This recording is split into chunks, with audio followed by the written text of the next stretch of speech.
Lu tahu nggak sih kalau gigi dari presiden Amerika itu ternyata dia ambil dari gigi budak? Oh bisa. Bisa dong, dengerin ya. Oke. Presiden yang ngomongin ini bukan Donald Trump ya, karena dia lagi sibuk nangkepin presiden negara lain gitu ya. Jadi yang ngomongin ini itu adalah presiden pertama Amerika yang bernama George Washington. Seperti yang kita tahu, George Washington ini bisa dibilang punya kelemahan besar, Son, yaitu di giginya. Lo bayangin, Son, di usia 24 tahun saja, dia itu udah kehilangan beberapa giginya, Son. Dan saat dia menjabat jadi presiden, hampir semua giginya udah copot, Son.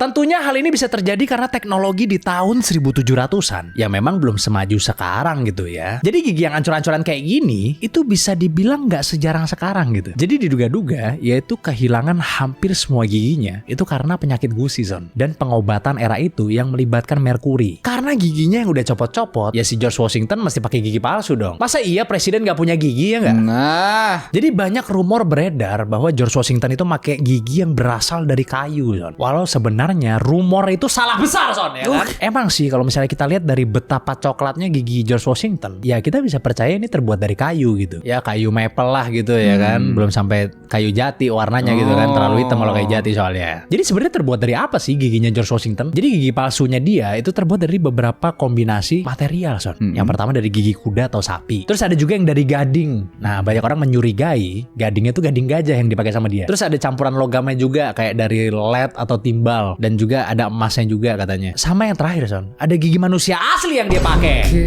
Ternyata ini campuran ya. Kirain kayak ambil tek taruh gitu. Enggak, ada campuran-campurannya. Jadi nggak satu material doang. Kok bisa tahu, Bang? Jadi sebenarnya gue awal denger ini tuh dari seorang stand up comedian, Son, yang bernama Shane Gillis. Di mana dia itu sempat ngunjungin rumahnya George Washington yang sekarang jadi semacam museum gitu di Amerika. Dan di akhir dari tur museumnya, si Shane ini ditunjukin gigi palsunya George Washington, Son, yang ternyata juga menggunakan gigi yang berasal dari manusia, yang kemungkinan besarnya ya dari budak gitu giginya. Setelah gue cari tahu lagi, ternyata di dalam catatan keuangan Washington di tahun 1770-an ada sebuah tulisan yang menunjukkan kalau dia itu emang pernah beli sekitar 9 gigi orang kulit hitam dengan harga 122 shilling, Son. Atau ya kalau zaman sekarang itu sekitar ratusan sampai ribuan dolar lah gitu kalau dihitung. Tapi ya emang di masa itu perdagangan gigi manusia itu ya sesuatu yang umum dan legal gitu. Iya, masih legal itu. Jadi ya biasanya orang-orang kaya kalau misalnya giginya udah copot gitu ya beli giginya orang miskin gitu kalau zaman dulu.